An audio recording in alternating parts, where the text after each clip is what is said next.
बिस्मिल्लाहिर्रहमानिर्रहीम। अस्सलाम वालेकुम नाजरीन। 1986-87 में मेरी पोस्टिंग बतौर ट्रैफिक सार्जेंट थी और उसके बाद फयाज मीर साहब एक वहाँ एसएसपी थे उस वक्त, वो मुझसे नाराज़ हो गए और उसके बाद मैंने अपनी पोस्टिंग करा ली जी, बल्कि हो गई इत्तफाकन थाना सिविल लाइंस भावलपुर में जी।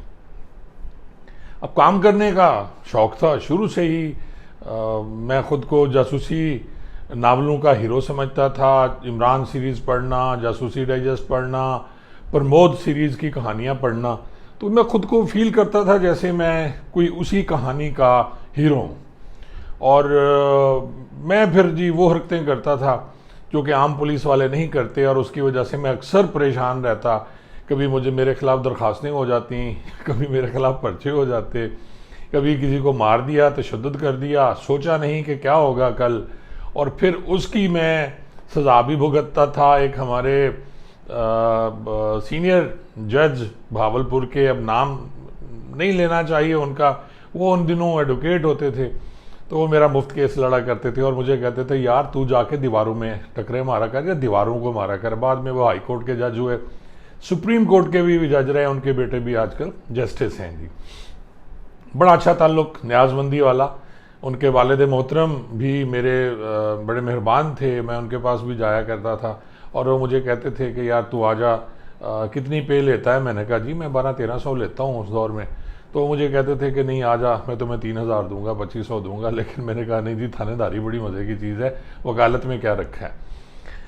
नाजरीन, सिविल लाइंस पोस्टिंग में मैंने रेड करने शुरू किए मंशियात में जी, और मंशियात के रेड में मैंने बहुत से लोगों को पकड़ा। लेकिन उनमें एक रेड मैंने किया था हेरोइन का। ये फरीद गेट के अंदर कुछ कुरैशी साहबान थे या कुछ, मुझे अब नाम याद नहीं, तो उनसे जब मैंने हेरोइन पहली दफ़ा ज़िंदगी में देखी, ये 1987 की मैं बात सुना रहा हूँ, उन दिनों को इतना वो ज़्यादा नहीं था, ये नया नया क्लाशनकोफ कल्चर और हेरोइन कल्चर आया था जो सदर ज़िया-उल हक साहब की वजह से आया था। और अफगान और वो जंग, अमेरिका वाली जंग भी आप लोगों को याद होगी, जो रशिया के साथ लड़ी जा रही थी, और उसमें जो मुजाहिदीन होते थे आजकल वो फिर तालिबान हो गए। तो नाज़रीन, ये मैंने हेरोइन पकड़ ली और मैंने बड़ा सीना चौड़ा करके जनाब मुकदमा दर्ज कर दिया, और वो मुकदमा मैंने दर्ज किया जी 9 ग्राम का हेरोइन का। और वो जैसे ही मुकदमा मैंने दर्ज किया, अगले दिन जनाब मुझे फयाज मीर साहब ने बुला लिया और शोकाज नोटिस दे दिया। उन्होंने कहा जी ये तुमने जो है कम मिकदार का मुकदमा दिया है। मुझे नहीं बिल्कुल आइडिया था नाजरीन कि 9 ग्राम में सज़ा कम होती है और 10 ग्राम के बाद 9C जैसे लगता है।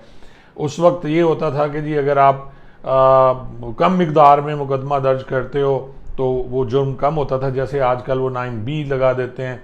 लेकिन 9C में उम्र कैद या सज़ाए मौत है, यानी किलो से ज़्यादा अगर आप चर्स, अफ्यून या इस टाइप की चीज़ पकड़ते हैं तो उसमें वो होता है। और अगर हेरोइन में भी आपकी आइस में 10 ग्राम से ज़्यादा है, मेरे ख्याल आजकल भी यही रूल थे हैं, उस वक्त भी यही था कि आपको ये लगता था जी 9C। अब यार मैं बड़ा परेशान और बड़ी मुश्किल से जनाब जान छूटी। एक सज़ा मुझे दे दी गई जी उन्होंने, अब वो संशोर थी या रिडक्शन इन पे थी या कुछ सज़ा ज़रूर थी मुझे, या फोरफीचर थी सर्विस की, वो फयाज मीर साहब ने मुझे इनायत फरमाई। मजबूरी थी, लेकिन उसके बाद मैंने फिर ये किया कि जी ऐसी अगर वो कम मिकदार में भी हमने पकड़ी तो हमने ज़्यादा का पर्चा दे देना। तो आज सारी इस तकरीर और तमहीद बांधने का मकसद ये है कि इस वक्त जो कारगुजारी के पर्चे हो रहे हैं वो बड़े ज़ोर शोर से हो रहे हैं, और नाज़रीन बड़ी ज़्यादती है कि अगर आपने, अब हो क्या रहा है, मुझे बड़े दोस्तों ने कॉल्स की हैं, ये जो पुलिस अफसरान हैं, वो कहते हैं सर हम तो जलील हो गए हैं कि आपने शराब फरोश को पकड़ा तो उस पर भी 9C का आपको पर्चा देना है।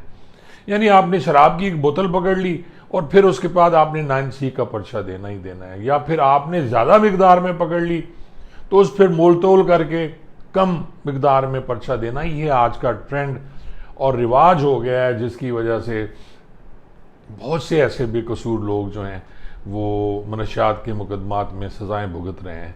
ये ट्रेंड चला था जी, रहीम यार खां में भी एक DPO साहब होते थे, वो हाफ फ्राई फुल फ्राई किया करते थे, और उसमें एक ये भी था कि जी आप मनशियात के 9C के मुकदमे दे दें। और लोग परेशान थे, पुलिस अफसरान परेशान थे कि वो इतनी चर्स और अफ्यून कहाँ से लाएं। और फिर वही होता था, यानी करप्शन दर करप्शन।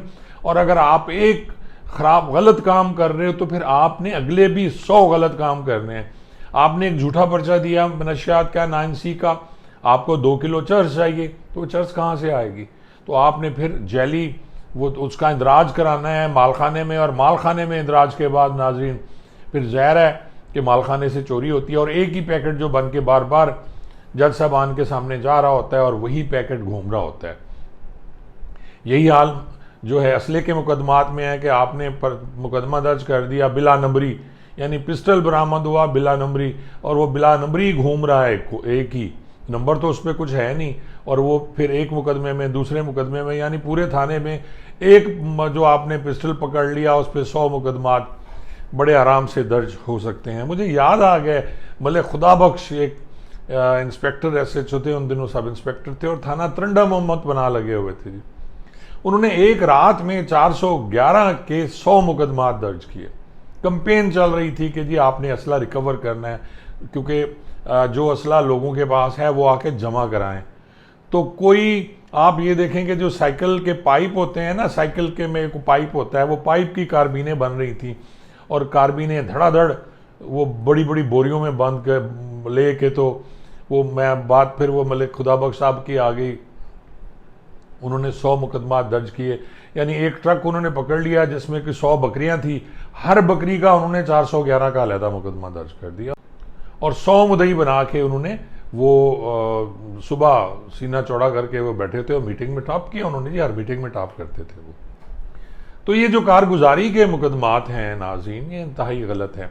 और फिर छोटे छोटे मुकदमात जो आजकल दर्ज हो रहे हैं वो बड़ी ज्यादती है कि आपने वन व्हीलिंग का पर्चा दे दिया, आपने पतंग उड़ाने का पर्चा दे दिया, और उनका कैरियर बर्बाद हो जाता है। जो बच्चे हैं वो घर बैठे हुए हैं, आप आए उन्होंने आपने शनाख्ती कार्ड लिया उसका, उसे पकड़ लिया बाहर से कहीं से सड़क पे खड़े हुए, और उसके खिलाफ आपने मुकदमा दर्ज कर दिया।